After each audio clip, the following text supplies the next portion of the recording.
You don't just see the Zócalo, you feel it. It's not just a square, it's the beating heart of Mexico City. Bigger than life, surreal, chaotic, historic, layered like a perfect taco al pastor. You stand there, surrounded by centuries of power and protests, and you realize you're in a place that has witnessed it all. Aztec ceremonies, Spanish conquests, presidential speeches, revolutions, pop concerts, and people, so many people, living their lives loud. The Metropolitan Cathedral looms, half sinking into the ancient earth. The National Palace breathes with the weight of Diego Rivera's murals and political ghosts. And yet, among the flags, the pigeons, the street vendors, the cops, the lovers, the drummers, it's just another day in the center of the universe. Mexico City doesn't pretend to be anything it's not. That's what makes it real. That's what makes it unforgettable.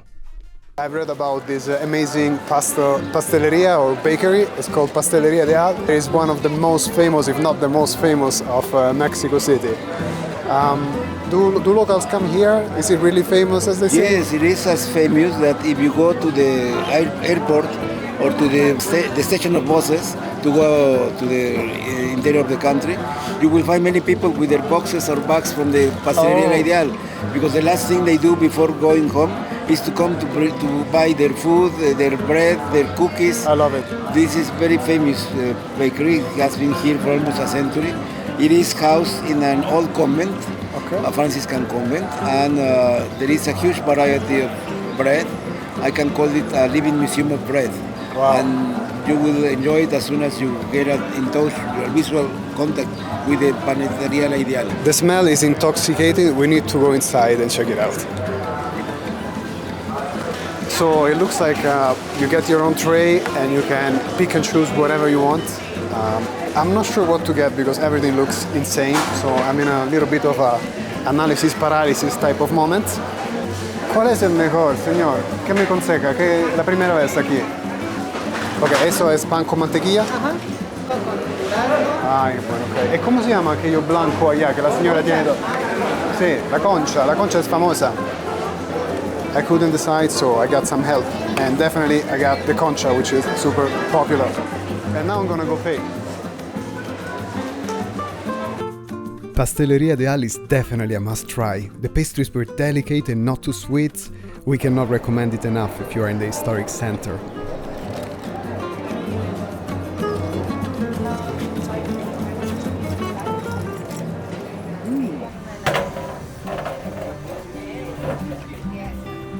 We are on top of the Sears building, and this is the best view to see the Palacio de Bellas Artes. When you come here, they ask you to order something so you can take coffee, water, and enjoy this amazing view. It looks like they open at 10, and we just got here right when they open.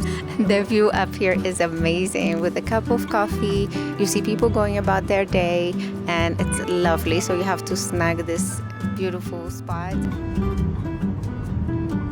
The Palacio de Bellas Artes rises like a dream at the heart of Mexico City, a breathtaking blend of marble, golden domes and Art Deco elegance.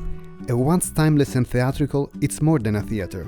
It's a symbol of a nation that has continuously created, resisted and redefined itself. Built atop what was once a lakebed and sacred Aztec ground, it stands as a testament to both transformation and resilience. Velvet curtains and grand halls set the stage for everything from opera to ballet folklorico, while murals by Diego Rivera and others tell stories as powerful as the performances themselves. This building is very beautiful inside. There's a museum, there are theaters, there are bookstores, restaurant, coffee shop, and you can see some of Diego Rivera's work here as well.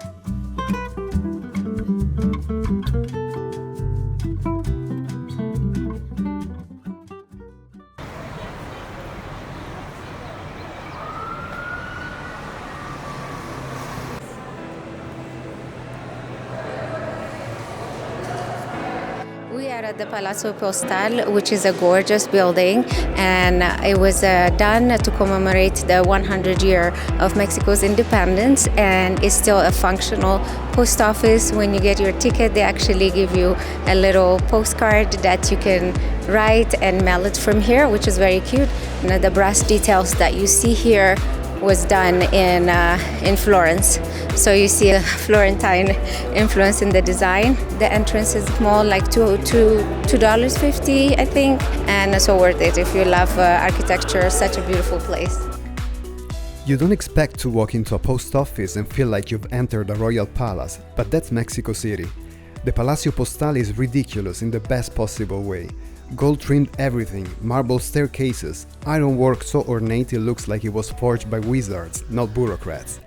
Built during the Porfiriato, when the motto was basically make it European, make it fancy and spare no expenses, this place isn't just where you buy stamps. It's a cathedral to ambition, to elegance, to excess. The architect was Italian, the marble is Italian, the bronze railings shipped in from Florence, because of course, why not? But somehow, instead of feeling pretentious, it feels earned. Mexico didn't just copy Europe, it reinterpreted it, made it bigger, bolder, more alive. You walk in expecting paperwork, you walk out feeling like you've been somewhere holy, only in Mexico City. This is the national symbol, the eagle standing on the cactus with a serpent, and this mural painting, to say so, was made with used stamps. 34,279 stamps were used to make this beautiful mural that shows our national symbol and our volcanoes, the Popocatépetl on the right and the Iztaccíhuatl on the left.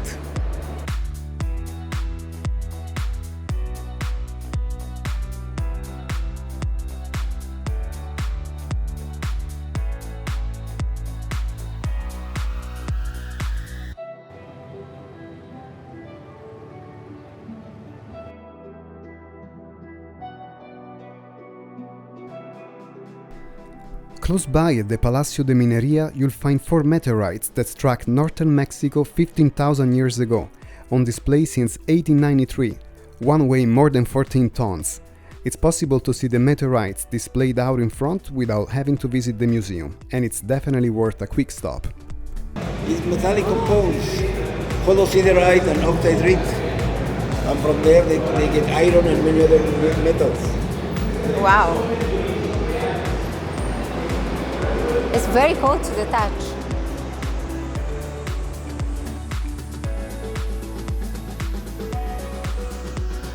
This is the famous House of Tiles. The construction of this place was started in the 1700s, and now it's an attraction and it's a beautiful, beautiful building. I think that you can see that the city is sinking when you see the architecture here, because you can see it's not very level. The beautiful tiles on the building are from the city of Puebla.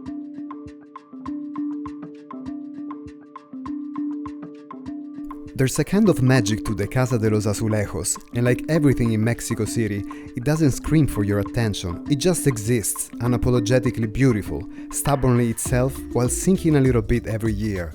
You're walking down Madero, dodging the chaos, and then this building stops you in the tracks, covered head to toe in blue and white tiles like something out of a dream. Built in the 18th century by people who had way too much money and a need to show it. Inside, there's a restaurant now. People sipping coffee under a chandelier in a tiled courtyard, eating enchiladas with silverware. It's elegant, a little over the top, but real. The Casa de los Azulejos is a reminder that this city's been living large for centuries. We're going to the first floor. So there's a photographic gallery and the view of the restaurant from the top. This is gorgeous because you have a view of the courtyard, people eating. There's a famous restaurant here. It seems to be very famous with the locals. I don't see a lot of tourists here, but it's so gorgeous. You see the details. I can just stand here and admire everything all day. These pictures show soldiers of Emiliano Zapata who during Revolution time came to Mexico City and they visited Sanborns and they had chocolate and bread at this place.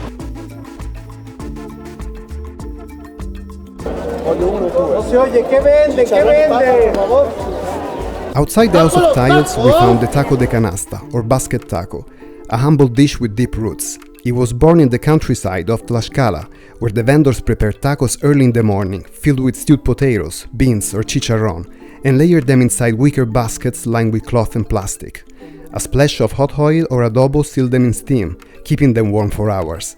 These tacos traveled by bicycle or bus to cities, where they became the working-class fuel of office workers, students, and laborers. Today, they're sold on corners all across Mexico. This person comes from the city of Tehuantepec in the isthmus of the country, and they are called mushes. That is a special word in the Zapotec language to call these people. And families in that area are usually very proud to have gay people in the family. They are dedicated to cooking, to textiles, to handicrafts making, and they are very popular and very respected in Mexico and especially in Tehuantepec area. Hola, sí, ¿qué tipo de Chicharrón, papa, frijol y bistec. chicharrón? ¿Cuál es el mejor? Todos. Todos. Te pongo una surtida para que pruebes de todo. Dos está bien. La orden es de 5 taquitos. Aquí hay salsita, ponle tradicional, guacamole con habanero. Vengan a probar estos tacos, son de canasta. Los más famosos de las redes sociales. Estamos en Netflix en un programa que se llama Las Crónicas del Taco. ¿Esa es la picante? Esa menos, la otra más. Oh, la otra, ok. Se acabó, gracias a Nice, Dios. very spicy. Gracias, provechito. Póngale salsita porque ya me voy. I got the one with the spiciest salsa. Wow. This is so simple and delicious. It's frijoles, fried beans. And man, it's so spicy. It's fantastic. People are not letting them go because it's such a famous taco place, but it's also a very famous place to take videos and pictures because of Netflix. As you know, Mexico is a country made of corn. This is the basis of our food. We eat and drink corn in all the possible ways, like tortillas, tacos, tamales, totopos, tostadas, garnachas, sopes, quesadillas, huaraches, posh, atole, pozole, and so on. And now the moment I've been waiting for the whole day. I haven't had one meal yet since I came to Mexico, and I'm so happy that we're gonna start with Masala y Maíz. Since the time we saw it on Chef's Table, we've been dying to come here and try the food. There are meals that feed you, and then there are meals that tell you a story. Masala y Maíz is the latter. This place isn't just about bold flavors, it's about memory, migration, and love passed down through generations. Indian, East African, and Mexican traditions come together here, not just side by side, but woven into each other like they've always belonged. One bite might taste like your abuela's kitchen, the next like a street corner in Nairobi or Mumbai. The food is vibrant, surprising, deeply personal.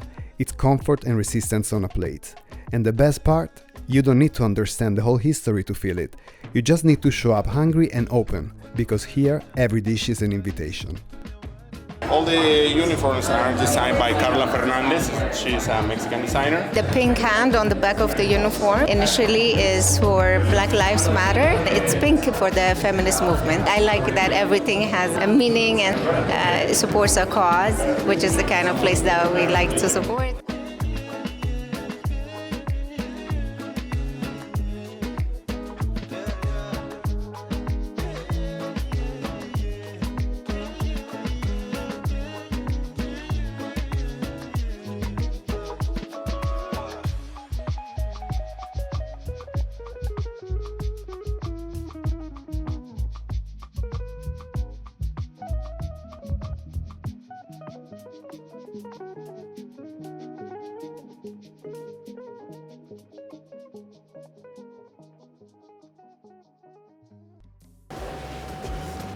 We're going for a beautiful sunset on Balcón de Zócalo. So excited because it has the best view of the Zócalo.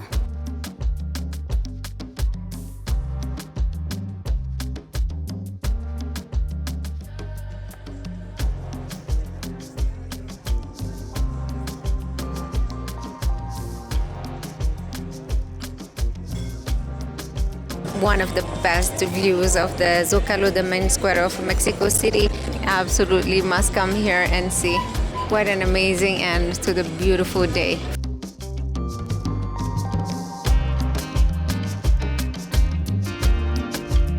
In our next episode, we'll take you on a day trip to Xochimilco and the pyramids of Teotihuacan and share more on the vibrant neighborhoods of Coyoacán and the trendy Roma Norte, including rooftops and amazing restaurants.